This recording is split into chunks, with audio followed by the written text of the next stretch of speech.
Amigas e amigos, o antropólogo, cientista político e escritor Luiz Eduardo Soares é o convidado de hoje para esta conversa com o TVA Entrevista e o canal Bob Fernandes no YouTube. Luiz Eduardo Soares é professor da pós-graduação em literatura na Universidade Federal do Rio de Janeiro.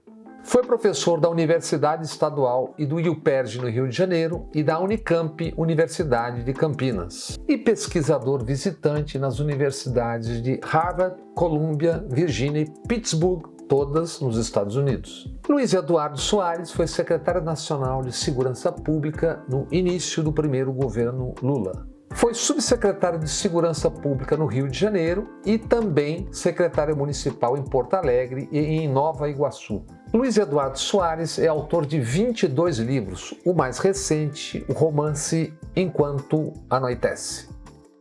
Prazer em recebê-lo aqui no TVA Entrevista e no canal Bob Fernandes, Luiz Eduardo Soares. Muito obrigado pelo convite, Bob. Prazer grande estar com você e com todas e todos que nos acompanham. Luiz, nós vamos falar de política nacional de segurança, mas também vamos falar do agora, do já, né? Do que estamos vivendo. Nós estamos vendo o que está acontecendo em cidades, país afora, sem deixar de lado a construção do ainda inexistente. Qual é o primeiro passo para o agora, para o já? Nós vamos chegar ao que você quer, mas antes, o cidadão que está ali, ele quer saber assim, gente, o que eu faço agora? E sabe o que eu poderia dizer, sendo absolutamente honesto? Uma vez um governador do estado do Rio de Janeiro me pediu uma conversa pessoal, privada. Não faz tanto tempo assim. E eu não me furtaria a conversar, porque, afinal de contas, né, no campo democrático, se não é um fascista, a gente conversa e compartilha o que pode eventualmente extrair da experiência e até das derrotas, né, Bob? Que também são Isso, não ensinam muito. Então, ele, muito gentil e numa conversa muito discreta, disse: professor, nós estamos perdidos. Eu quase disse assim, dá para perceber, mas eu não falei. Ele disse: no meu lugar, no nosso lugar, o que é que o senhor faria? Eu disse: puxa, é uma pergunta que envolve uma imensa responsabilidade. Não teria me candidatado. Eu disse assim a ele: olha, de uma coisa eu tenho certeza, eu pararia imediatamente tudo que vocês estão fazendo. Pararia o que vocês estão fazendo e começaria a construir os caminhos alternativos, evidentemente entendendo que há o imediato, há que construir o imediato e o de longo prazo, que não pode fugir do horizonte, senão a gente perde o rumo. Mas imediatamente eu pararia de fazer o que vocês estão fazendo.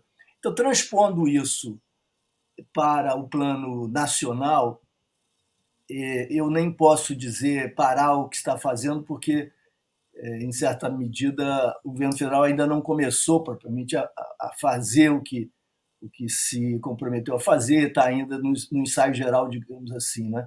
Mas eu teria a disposição de afirmar que o que está em curso no Brasil e deve ser interrompido, não estou dizendo que seja responsabilidade exclusiva do governo federal de modo algum, mas é responsabilidade conjunta e nacional, né?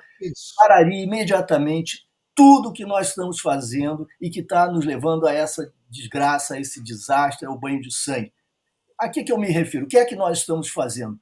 Nós estamos encarcerando em massa jovens negros, pequenos varejistas do comércio de substâncias ilícitas. Eles já são quase 40% do sistema penitenciário, que já abriga 832 mil pessoas. Nós já somos a terceira população carcerária do mundo, Bob, do mundo.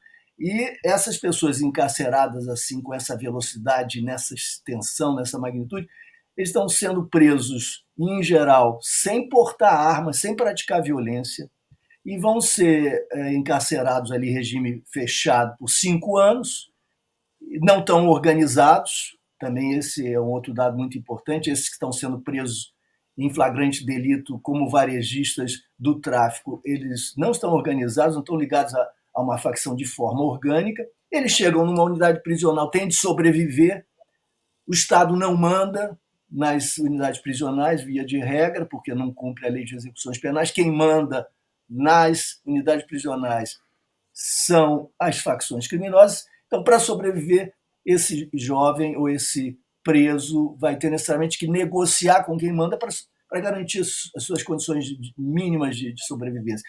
Qual é o preço, Bob, que vai ser cobrado a essa pessoa que busca proteção? Lealdade, subsequentemente a saída da prisão 5 anos lá na frente. O que é lealdade? Envolvimento. Envolvimento. E vira facção. Exato. Então, nós estamos o quê? Organizando esses jovens, nós estamos entregando de mão beijada força de trabalho jovem para as facções criminosas, destruindo a vida de gerações e de suas famílias. Isso custa bilhões ao Estado brasileiro, fortalece só o crime, destrói tantas vidas, inclusive vidas de policiais, que acabam perdidas também, além de tantos inocentes e de tantos suspeitos que acabam executados extrajudicialmente nessa matança que se produz, que se gera, não é, nessa dinâmica. Então, em primeiro lugar, vamos parar de prender em massa esses jovens que estão envolvidos com varejo, que não estão armados, etc. Segundo, vamos reduzir drasticamente a população carcerária para controlar agora as unidades penitenciárias e fazer com que elas sejam reguladas pela legalidade constitucional e não continuem a ser essas masmorras que vão gerando ressentimento e vão destruindo o espírito e o corpo de quem quer que esteja lá. Esses são 2 pontos fundamentais. Isso envolve rever política de drogas profundamente, para além das demagogias, das mitificações, dos preconceitos, discutir a sério e rever política de drogas, além da política de encarceramento. Agora, terceiro ponto que a gente tem que enfrentar é o seguinte: por que está acontecendo isso? Por que tanta gente está sendo presa para fortalecer facções que vão crescendo, se tornando verdadeiros leviatãs em brigas internas e se estendendo metastaticamente pelo país, gerando tanta insegurança? Por que isso está acontecendo? Porque a polícia mais numerosa, presente em todo o país dia e noite, nós sabemos, é a polícia militar. E ela é pressionada por todos os atores, opinião pública, partidos, instituições, mídia, a produzir. E ela entende por produção prisão.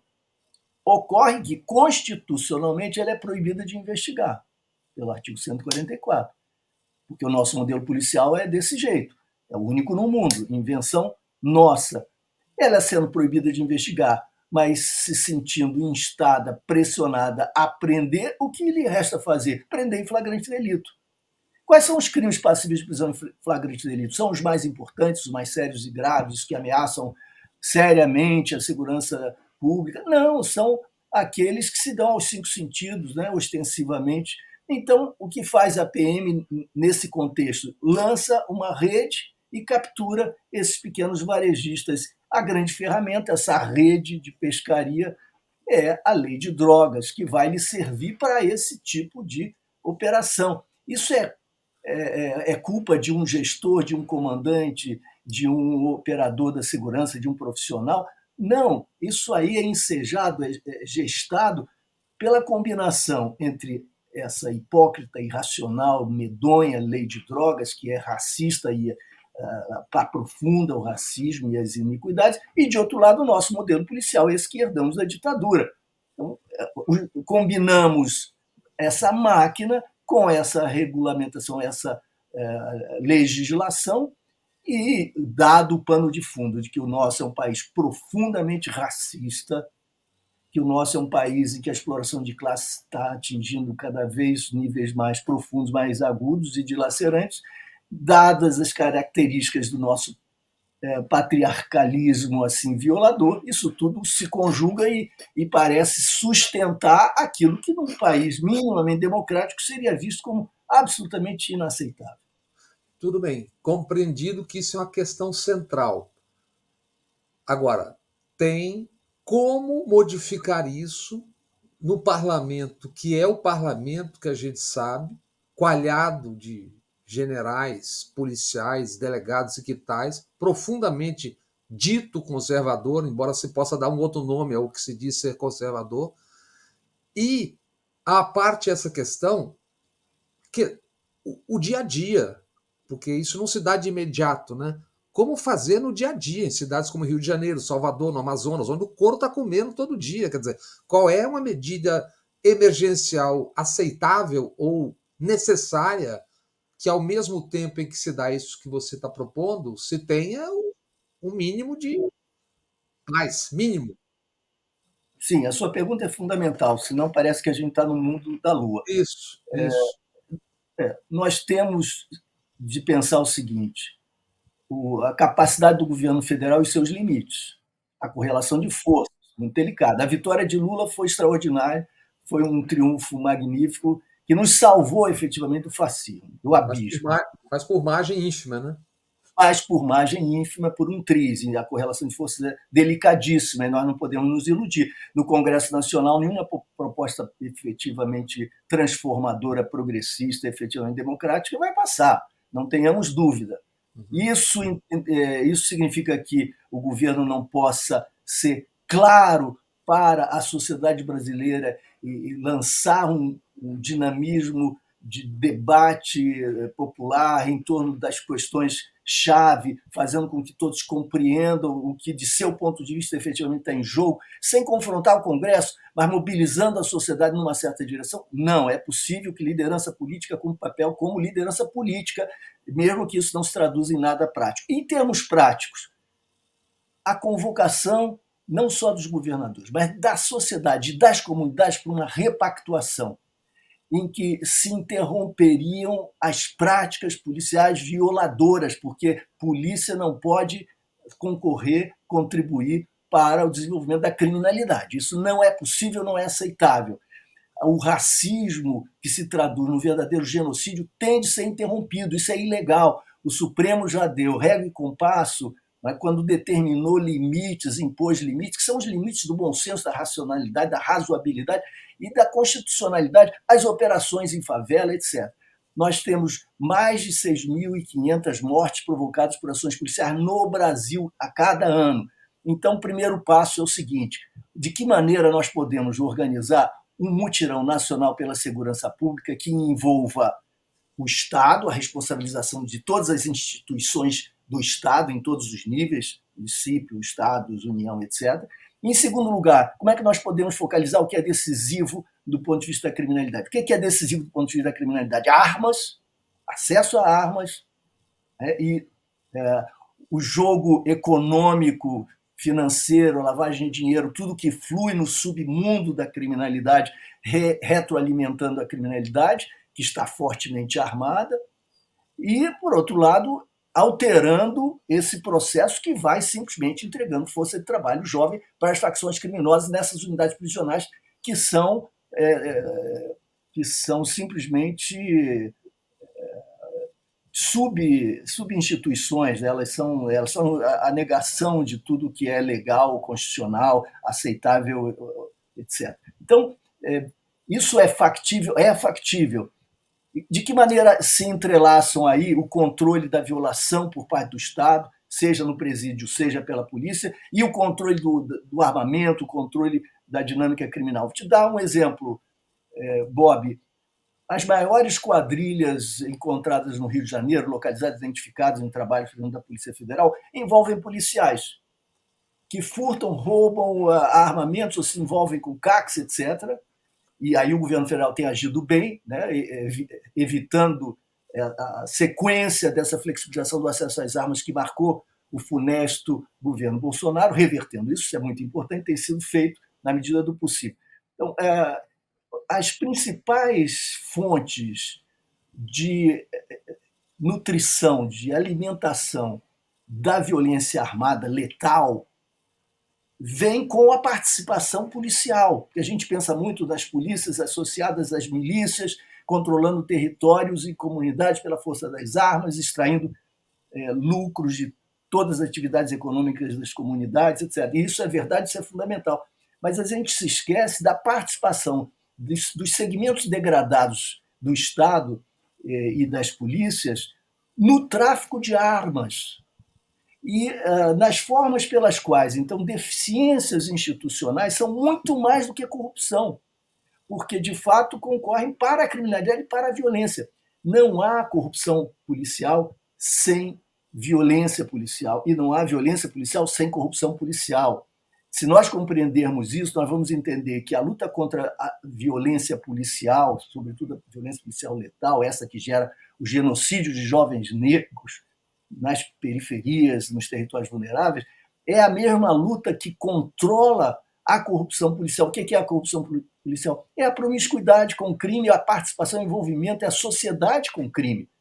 Não é possível que nós continuemos a fazer o teatro de que de um lado está o bem e de outro lado o mal, e o bem está com as instituições do Estado, que envolvem polícia, sistema penitenciário, sistema judiciário, etc. E, de outro lado, está o crime. E aí se justifica, inclusive, entre aspas, se justifica numa compreensão tosca que confunde justiça e vingança, se pretende justificar a violência que afeta comunidades, que afeta, sobretudo, os jovens negros e tal. Então, a luta contra a corrupção policial, a luta contra essa modalidade de degradação institucional que se manifesta nas polícias e que se manifesta nos presídios, isso é parte fundamental para a redução de criminalidade, para a redução de violência. São duas partes que se encaixam.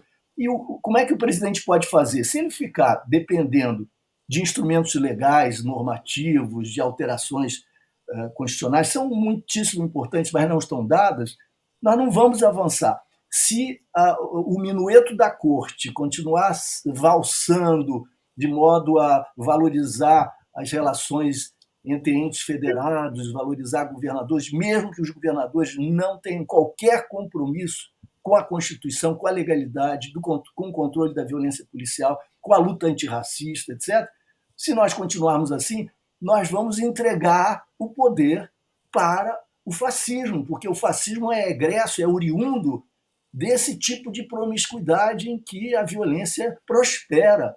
Nós precisamos reverter esse quadro. E o jogo da realpolitik, né, da política real, do mero pragmatismo, acaba empurrando com a barriga os grandes temas. O que pode um presidente da República? Muito, muito mais do que apenas o que determina a legalidade. Ele não pode atuar contra a legalidade, não pode ferir a correlação de forças, sendo sectário, mas ele pode propor um grande pacto nacional envolvendo conservadores e liberais, aqueles que mereçam efetivamente esse nome. Por quê? Porque seria um pacto pela legalidade constitucional e pela vida.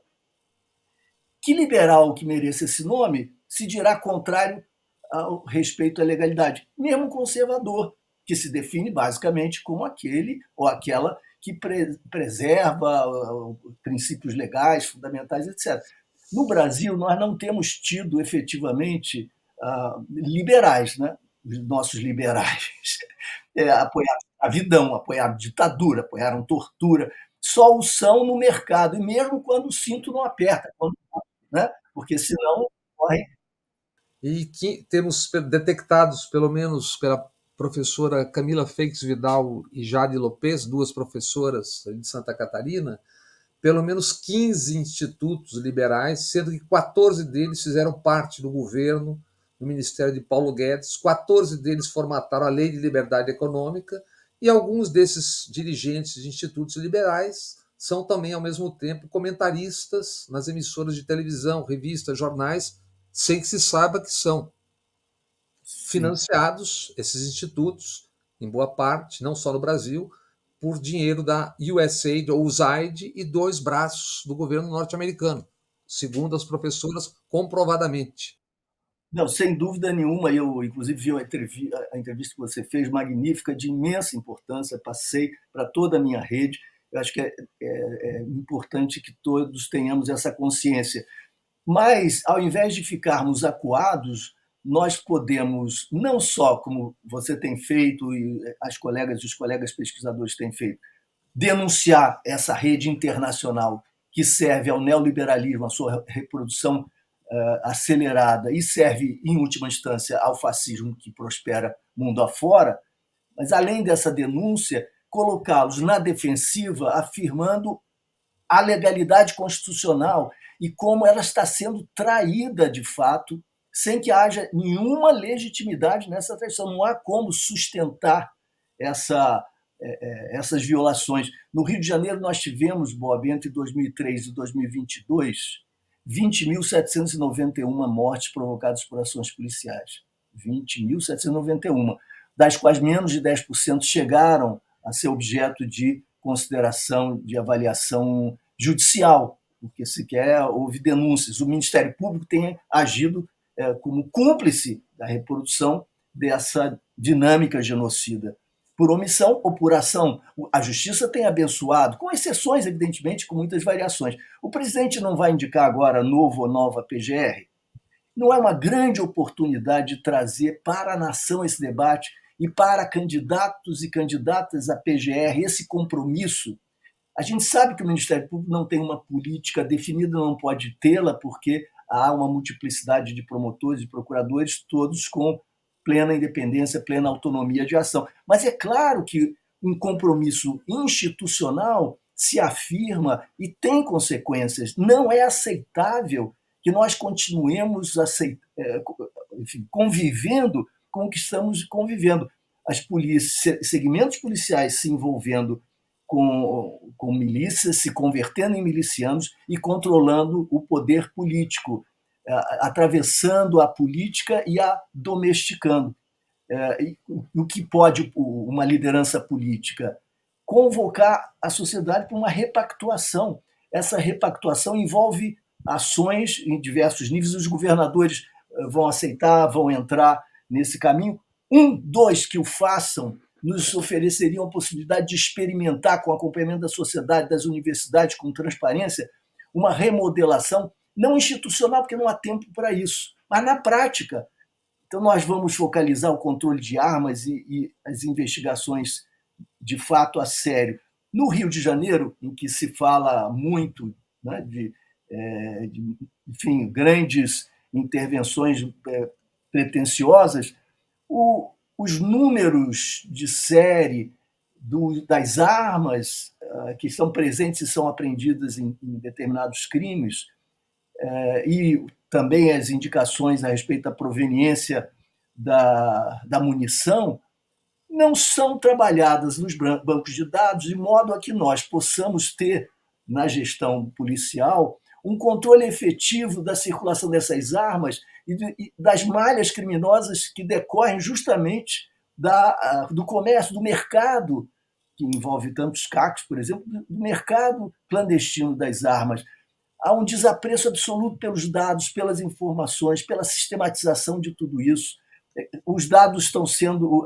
As delegacias do Rio de Janeiro, delegacias de Polícia Civil do Rio de Janeiro, estão as moscas abandonadas, se tornaram cartórios burocráticos e todos os procedimentos que são abertos por roubos e furtos, etc., são imediatamente suspensos 1 hora depois, 10 minutos depois, porque não há pessoal, uma vez que o pessoal está sendo recrutado para as unidades militares que vão atuar em operações militares. Uma falta completa de visão a respeito do que é decisivo. Se for um compromisso nacional, como o presidente teve compromisso nacional contra a fome, de lutar e desenvolver políticas contra a fome, se também for esse o seu compromisso na defesa dos direitos humanos, no pacto antirracista, e no pacto de que o Estado, em todas as suas instâncias, não pode aceitar, tolerar práticas tão enviesadas, né, contra populações pobres, populações negras, se nós começarmos a convocar a sociedade, promover avanços nesse sentido, lançando a sociedade numa dinâmica diferente, é possível, não está nada garantido, mas é possível que nós comecemos a virar essa página. O que não dá é para continuar dando dinheiro, passando armas, modernizando equipamentos, para fazer mais do mesmo. O resultado, Bob, está aí. Nós tivemos um laboratório no Brasil, não só no Rio de Janeiro, das piores práticas. Um rapidíssimo intervalo e já voltamos com Luiz Eduardo Soares. TVE Entrevista, hoje ouvindo o antropólogo, escritor e cientista político Luiz Eduardo Soares. Sempre está falando da Política Nacional de Segurança, que é uma construção extremamente complexa, né? Claro que é uma construção complexa. Agora está se falando em COAF, Banco Central, Receita Federal, Polícia Federal, militares, etc. Agora, não há aí uma complexidade monumental, porque não há como você fazer sem envolver os chamados entes estaduais, governadores, etc. O que você está dizendo é que se 2 ou 3 já derem um exemplo de como a coisa pode funcionar, isso é parte da politização, quer dizer, o resultado será parte da politização. Exatamente, Bob. Você disse melhor do que eu e de forma mais sintética. É isso.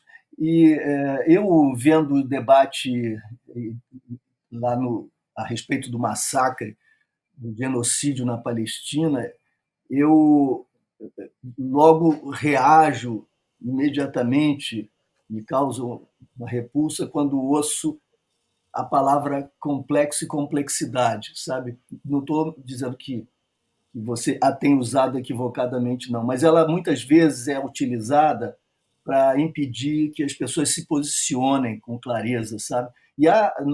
Além de toda a complexidade natural nas questões sociais, sobretudo nas historicamente mais densas, há sempre aspectos que exigem nitidez de posicionamento, né? Então, eu diria o seguinte: número um, a sociedade brasileira, alguém está satisfeito com o caminho que a segurança pública tomou no Brasil em todos esses anos? Deu certo? Está dando certo? É esse o caminho? Está todo mundo satisfeito? Policiais, inclusive, devem responder. Estão todos satisfeitos? Todas também? É assim mesmo? Não, a resposta é negativa. Bom, avançamos um degrau. Se não está dando certo, vamos tentar uma rota distinta. Temos de nos impor mudança de rumo. Se não está dando certo, nós vamos continuar fazendo o mesmo, agora com mais intensidade, na ilusão de que, não alterando métodos, procedimentos, práticas, orientações, obteremos assim mesmo resultados distintos? Não, isso é a própria loucura, né? Naquela célebre definição do Einstein, né? Fazer o mesmo e esperar resultados diferentes. Não vamos continuar na mesma rota, não podemos continuar com essa combinação entre polícia militarizada, prisão em flagrante, de varejistas, de substâncias ilícitas, numa guerra às drogas, que é a guerra aos pobres e que destrói a nossa segurança. Nós estamos diante de uma economia submersa que mobiliza bilhões de dólares no mundo todo, e estamos tratando tudo isso com martelo e tacape e bodurna e pedra. Não é assim. Vai ser necessária sofisticação, articulação institucional num nível muito distante daquele que está disponível hoje. E, sobretudo, o primeiro passo para que essa complexidade seja enfrentada é deixar para trás o que não é complexo. Não é complexo reconhecer que essa lei de drogas e essa guerra às drogas e que esse tipo de prisão e aprisionamento em massa constituem violações à lógica, à racionalidade. Nós já estamos de décadas caminhando nessa direção que nos está levando a mais insegurança, mais medo, mais instabilidade. Não é o caminho, temos de mudar. Esse é o primeiro. A propósito disso que você está dizendo, o presidente do Congresso, Pacheco, acaba de inaugurar há pouco, na Comissão de Constituição e Justiça, encaminhar uma ideia sua lá dele de punição a todo e qualquer porte de qualquer droga. Isso está correndo no Senado. O negacionismo, Bob, é alguma coisa espantosa. Por isso que eu valorizo tanto o reconhecimento do que não está dando certo. Isso que parece trivial para nós, não é. Vencer o negacionismo é o primeiro passo para nós irmos na direção de abandonar cloroquinas e defender as vacinas, e encontrar as vacinas. Qual é a grande cloroquina brasileira? aprisionamento de jovens varejistas do tráfico, guerra às drogas, penas mais longas, tornar tudo isso crime hediondo e reproduzir essa máquina que destrói vidas e gerações, produzindo esse caos que está diante de nós. Essa é a cloroquina. É preciso enfrentar o negacionismo. Não é tolerável dialogar com o negacionismo, é preciso denunciá-lo com força, com ímpeto político. Vamos respeitar o adversário politicamente, constitucionalmente, mas vamos mobilizar a sociedade. Não é possível que o mundo todo esteja caminhando na direção. Bom, o mundo todo é sempre exagero, mas inúmeros países, mesmo conservadores, estão caminhando na direção da legalização das drogas, a começar pela maconha, e nós continuamos nesse processo.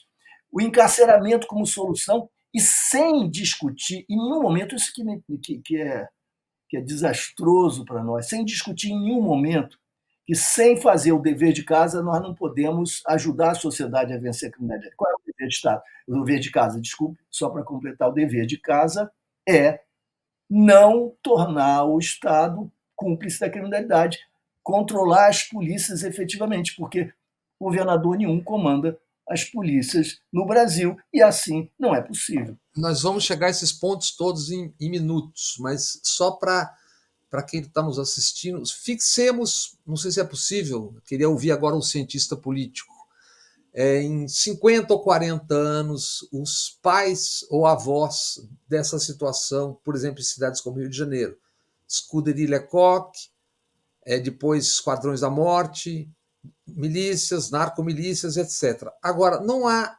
na formação do Brasil essa violência, esse sangue todo, não vem milhões de indígenas escravizados e mortos.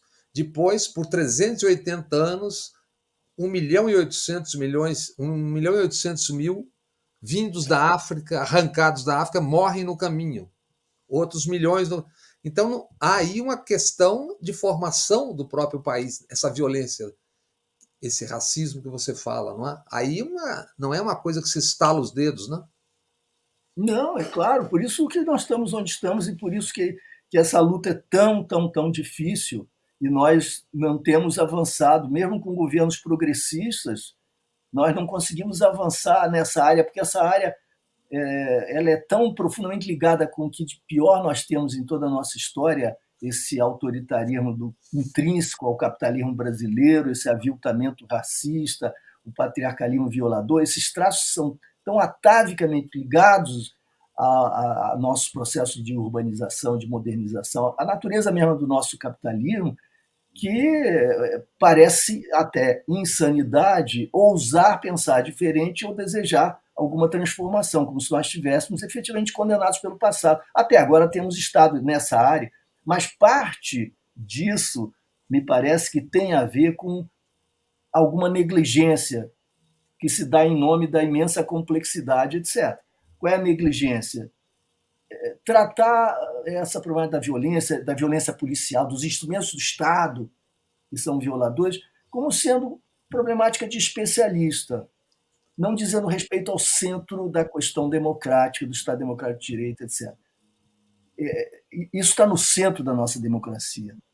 Enquanto não houver segurança para todos, ninguém estará seguro. Enquanto não houver democracia efetivamente para todos, legalidade constitucional vigente, enquanto territórios estiverem sendo tratados como exceções à vigência do Estado Democrático de Direito, não haverá estabilidade possível até para que nós caminhemos para avanços mais qualificados, mais significativos. Então, eu acho que a questão é séria. Será que nós estamos condenados ao imobilismo por esse passado? Até agora temos estado, só temos uma alternativa, não é nem pensar se é possível, é tentar avançar. Isso é só uma constatação, porque também é preciso a gente perceber onde é que a gente está se prendendo, por isso essas questões que eu estou lhe colocando, né? Uma outra nesse mesmo caminho. Estamos vendo e vivendo guerrilheiros dos teclados e das telas duelando sobre o Oriente. É óbvio que isso toca o humano. O que a gente está vendo lá, como é óbvio, embora em menor grau, a guerra, os teclados e telas em relação à Ucrânia e Rússia. Mas isso num país que em 2 anos tem 90 mil homicídios, que é mais do que a soma de todos os mortos nas guerras dos 2 últimos anos. Quer dizer, essa desatenção em relação aos mortos daqui e essa comoção com os mortos do Oriente diz algo muito profundo também. Não que os de lá não que os de lá não mereçam, e se a Claro, questão não mereça, mas como é que é possível tanta atenção àquilo e tanta desatenção ao que está na cara de todo mundo? essa pilha de cadáveres terríveis, esse banho de sangue que é nosso, né, esse que é nosso, esse parece conforme a nossa paisagem, essa paisagem historicamente construída que você sintetizou tão bem. Quem está morrendo nos homicídios dolosos, mais de 75%, são jovens negros, são negros que estão morrendo. No outro dia mesmo, um policial em São Paulo deu um tiro no peito de um jovem rendido. Não, as situações são inacreditáveis. E há também essa violência na sociedade, em que também os mais pobres, intelectuais vulneráveis e, sobretudo, os negros, acabam sendo também vítimas. Então, há processos diversos de vitimização. O que não é aceitável, em primeiro lugar, para que nós pensemos em possibilidades de mudança, é que o Estado continue sendo genocida, indutor, cúmplice, indutor, muitas vezes responsável diretamente, etc. Há uma história no Brasil que é a história da autonomização ilegal, inconstitucional, antidemocrática das polícias. Você já mencionou parte dessa história. Esquadrões da morte, escuderies policiais, grupos de extermínio. Eles começavam como justiceiros, depois vendiam seu trabalho, entre aspas, e se convertiam em matadores de aluguel, e se organizavam, e a partir daí, em alguns casos, em alguns estados, eles egressos da polícia, ainda na polícia, ou agregados a grupos policiais, começaram a dominar territórios e a controlar as atividades econômicas, no sentido de extrair de todas elas, lucros ilegais, impondo taxações criminosas, etc. E isso começa a despertar a atenção e interesse de outros grupos, que então se devotam à mesma prática, eles disputam entre si, geram uma espécie de geopolítica neofeudal, modificando o território e as condições de vida da população, sua qualidade cotidiana de vida. E a próxima ambição, indissociável da econômica, é a política, e começam a penetrar nos organismos de Estado. O que nós estamos assistindo é o filme que nós já vimos na Baixada Fluminense. Qual é a característica desse filme, Bob, a meu juízo? Nós não tivemos ruptura na transição democrática. Na Baixada Fluminense nós tivemos continuidade. As mesmas figuras públicas, as mesmas famílias, os mesmos grupos, os mesmos criminosos, o bicho, os segmentos policiais associados ao bicho, que depois substituem os bicheiros, eles foram cooptados pela ditadura, depois regurgitados pela ditadura no declínio do poder ditatorial, voltaram para as instituições policiais, secretaria de segurança, operando essa intermediação, essa conexão entre crime e política. E vou lhe dar um exemplo, a gente pensa muito em obras públicas, a gente pensa em mobilidade, transporte, lixo, áreas em que o que nós chamamos usualmente de corrupção prospera, etc. Mas a área de saúde é a área capital nessa história toda, porque é a área mais rica, com mais recursos, e é a área na qual é mais fácil lavar dinheiro e subverter as regras que controlam minimamente os procedimentos. E se nós estudarmos as cidades da Baixada, nós vamos encontrar dezenas de diretores de hospital assassinados.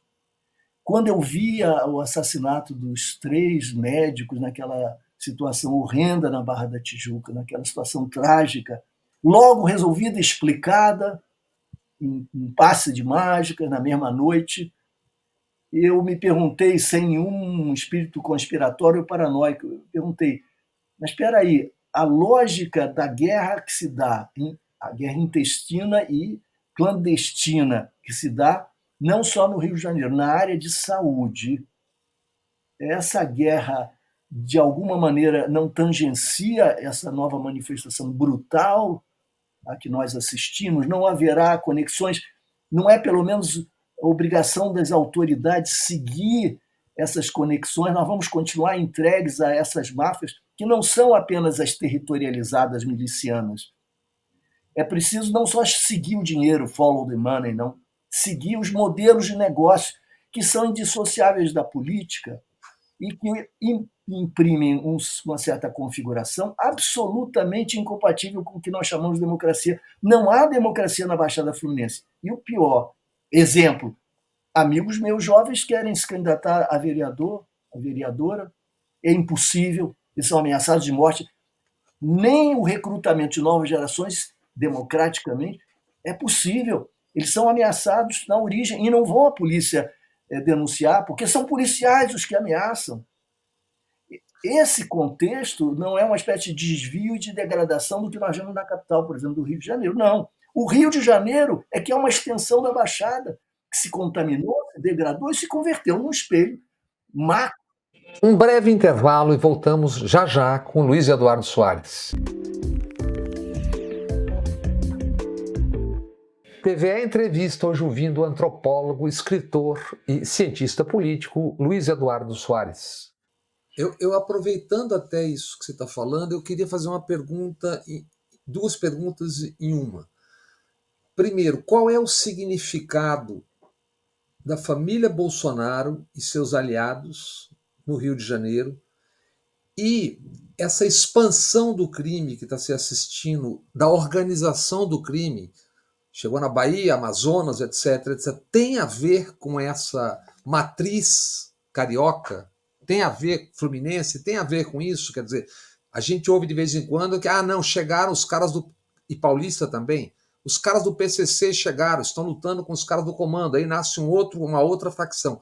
Olha, quanto à família, especialmente, eu não sei dizer, porque não há informações definitivas, senão especulações. Mas quanto a aliados, sem dúvida nenhuma. Sim. Os aliados atuam junto a milícias e são partícipes, protagonistas dessa dinâmica. Quando eu me refiro à família, eu estou falando do Queiroz, aliados próximos da família, Rony Lessa, Capitão Adriano, Queiroz, etc, etc.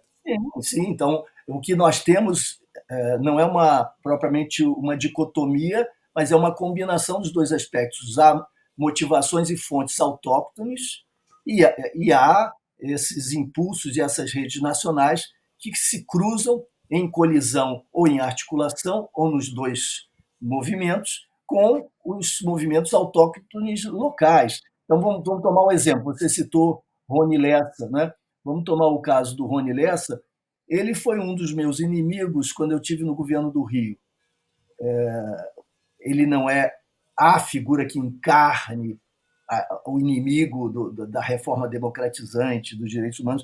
Seria ridículo reduzir toda a complexidade a isso.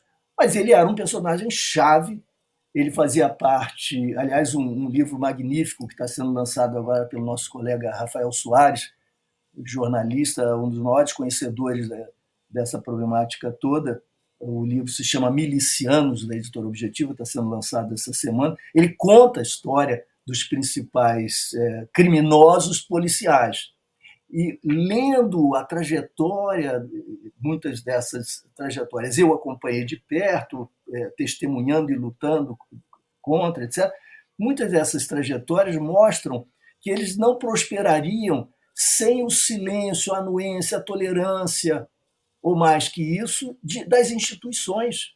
Não apenas das polícias, Ministério Público também, e da Justiça, inclusive, que acabou sendo complacente com situações desse tipo. A Rony Lessa, que era esse inimigo, ele participava, Bob, de uma Patamo 500, que era a Patamo do horror, a Patamo da morte do 9º Batalhão. Batalhão sob acusação internacional, em fóruns e tribunais internacionais de direitos humanos. Quando nós chegamos ao governo, nossa disposição imediata era mudar inteiramente essa política, começando por remover essas pessoas que eram sintomas, símbolos e lideranças lá na ponta, porque eles não tinham elevado a patente, lá na ponta do que acontecia. Dentro dessa mesma patamo estava o que depois viria a ser tenente-coronel Cláudio, responsável pelo assassinato da juíza Patrícia Scioli, com 21 tiros diante de sua casa, em 2001. Lessa, depois acusado pelo assassinato de Marielle. Os dois trabalhavam juntos no ano de 1999, na Patamo 500, provocavam o horror na área em que atuavam, não só porque eram violentos na luta contra o crime, mas porque extorquiam, se aliavam, roubavam armas aqui e entregavam para outra facção, sequestravam aqui e entregavam a outra facção, operavam esse mercado do crime ao lado de outros policiais, e os superiores toleravam por diversas razões, às vezes até por temor, por jogos políticos internos, porque essas pessoas se articulam politicamente. E na Polícia Civil não é diferente. Nós tivemos 5 ou 6 chefes de polícia presos, Bob, desde o início do século aqui no Rio. E 5 governadores e um prefeito. E em relação ao Rony Lessa, você sabe que há uma informação, ou pelo menos publicada a informação, que ele teria sido quem devolveu a arma e a moto roubadas de Bolsonaro, então, em 1996, no dia seguinte, ou poucos dias depois, que, aspas, apareceu morto e enforcado o autor do roubo na prisão. E ele teria sido o homem que devolveu a arma, isso quase 30 anos atrás. Sim, e o outro criminoso dos mais importantes do Rio de Janeiro é o Adriano da Nóbrega. Adriano da Nóbrega, que foi morto num confronto com a polícia na Bahia. E veja, eu não engulo essa situação de modo algum. O Adriano era um arquivo vivo, conhecia tudo o que Chefe do acontecia naquele escritório do crime, investigados por 19 homicídios. Sim, que tinha sido condecorado pela família Bolsonaro. E Família trabalhava com o então deputado estadual Flávio Bolsonaro. Eu não estou dizendo que eles tivessem compromisso com práticas delituosas diretamente perpetradas pelo Adriano, mas todo mundo no Rio sabe quem é Adriano, e isso significa um endosso político. Não, inclusive é fato que 4 dias depois do capitão Adriano condenado por um assassinato, que depois não sei se foi absolvido, o chefe da Casa Civil foi indicado. Não, isso já depois dele morto, mas ainda naquela época, ele condenado por um assassinato, o então deputado federal Jair Bolsonaro foi à tribuna e discursou defendendo. E eu também não entendo como coincidência, embora possa ser, ou sê-la, o fato de 2 dias depois da morte de Adriano, o general Braga Neto tenha sido indicado chefe da Casa Civil. Isso. Braga Neto, que fora o interventor militar aqui em 2018, no estado do Rio de Janeiro, e que tinha a obrigação de conhecer, evidentemente, os principais protagonistas do mundo do crime. O Adriano foi morto na seguinte circunstância: ele estava só numa área rural, isolada, sua resistência não significaria risco algum, não havia uma cidade, não havia população, e havia dezenas de policiais o cercando. O que você faz numa situação dessa? Espera. Você espera, porque é impossível. Ou ele vai se suicidar. Basta um megafone. Claro, ele vai ficar 3 dias, 4 dias, vai acabar. Vai atirar em quem? A polícia não vai se aproximar, ele está cercado, ele não vai ter água, luz, alimentação, sono, munição. Ou ele se mata, ou ele se entrega. Ele não era, provavelmente, homem de se matar. Então, invadir a casa e afirmar que houve um confronto de dezenas contra um, naquela situação, não faz nenhum sentido. Ou é um nível assim absolutamente exasperado, né, de de irresponsabilidade, de incompetência, mas para além de qualquer possibilidade de compreensão, ou nós estamos diante de alguma outra ação a ser ainda no futuro desvelada. Eu acho, Bob, entretanto, que é importante salientar um aspecto. Nós, muitas vezes, pensamos com alguma seriedade na problemática da corrupção, e há muita gente que até nesse momento, diante de tudo que aconteceu com o lawfare no Brasil, a mobilização, a manipulação da justiça com finalidades políticas para excluir o presidente Lula da disputa em 2018, para prendê-lo, para estigmatizar as esquerdas, enfim, tudo que nós vimos, isso provoca, claro, uma reação antecipada quando se fala em corrupção, corruptibilidade, isso acaba parecendo moralismo denista e se tornando um pouco perigoso, que pode se converter em instrumento de despolitização, né? E de acusações generalizadas, etc. Mas eu acho que a gente, quando está pensando em crime organizado no Brasil, atuação policial, etc., a gente não está pensando propriamente em corrupção. É claro que nesses jogos muita gente rouba e se apropria, né, do que é coletivo, do que é público, etc. É claro. Mas não é essa a questão, não é isso que faz diferença fundamental para a vida e a morte, para a democracia. Eu estou me referindo a um tumor, a uma patologia que degrada as instituições democráticas e que se põe no centro da nossa experiência coletiva nacional democrática. Como é que nós lidamos com os militares? O nosso amigo Manuel Domingos escreveu um livro muito importante, né, a respeito dessa questão. É um debate que não foi feito pela sociedade brasileira e precisa ser feito. E nós não nos pusemos ainda a questão de o que fazer com as nossas polícias e com os nossos cárceres e a política de drogas, etc. Nós não temos como agir nessas questões tão delicadas, porque há uma correlação de forças muito difícil. É verdade, nós temos consciência disso. Por outro lado, é necessário também ser criativo, inventivo e corajoso politicamente para, sem enfrentar adversários gerando instabilidade e demonstrando sectarismo, trazer para a sociedade brasileira uma problemática que é também, ou deveria ser, genuinamente liberal e conservadora, não desses liberais capturados pelo neofascismo, mas a mentalidade legalista e compromissada com a vida teria que ser sensibilizada, e para isso é preciso um apelo muito claro, dizendo: olha, gente, eu não sei para onde vamos, não está claro, vamos discutir, não vamos dar uma guinada de 180 graus irresponsavelmente. Mas assim como está, não pode ficar. E tirar da prateleira GLOs e pseudo-soluções mais do que gastas, trazer os militares de novo para o protagonismo no seio da problemática de segurança pública, da ordem interna, gerando a ideia ou realimentando a ideia de inimigos internos, isso não é aceitável mais.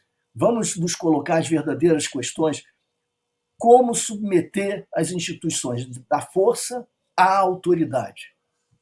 Os militares e as polícias militares, como submetê-los ao império da autoridade civil, política, republicana, nos limites da constitucionalidade. Essa é a grande questão. Não é possível não entender como decisiva para a democracia essa problemática. Os governadores não comandam as polícias e nós continuamos avançando para o abismo. Diante de tudo que você acabou de falar, inclusive, em relação aos militares, o Brasil tem territórios onde o Estado não entra.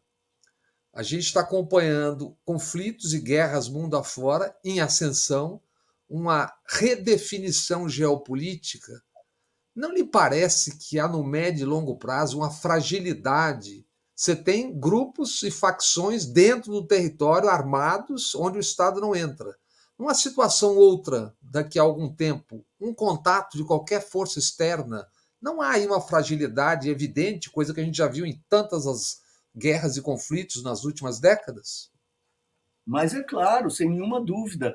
Eu só lembraria que, tomando o caso da cidade do Rio de Janeiro e da região metropolitana como exemplo, que a maior parte desse território que está sob comando, digamos, sob um controle ilegal, ele não está fora do alcance do Estado, porque protagonistas que pilotam, tripulam esses mecanismos são do Estado, são o Estado, tornando as coisas muito mais complicadas.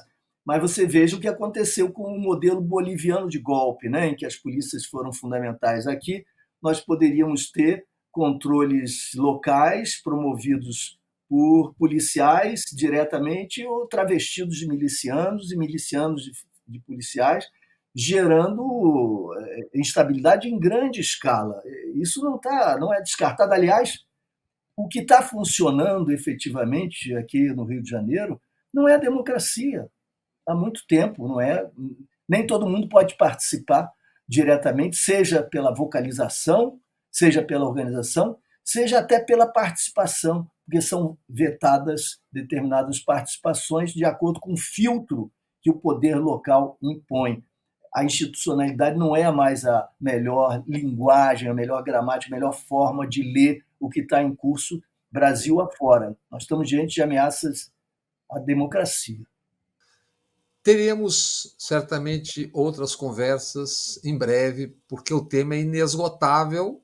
Eu agradeço profundamente as suas informações, seu raciocínio, sua exposição de uma maneira tão clara desse problema gravíssimo do Brasil, Luiz Eduardo. Muito obrigado.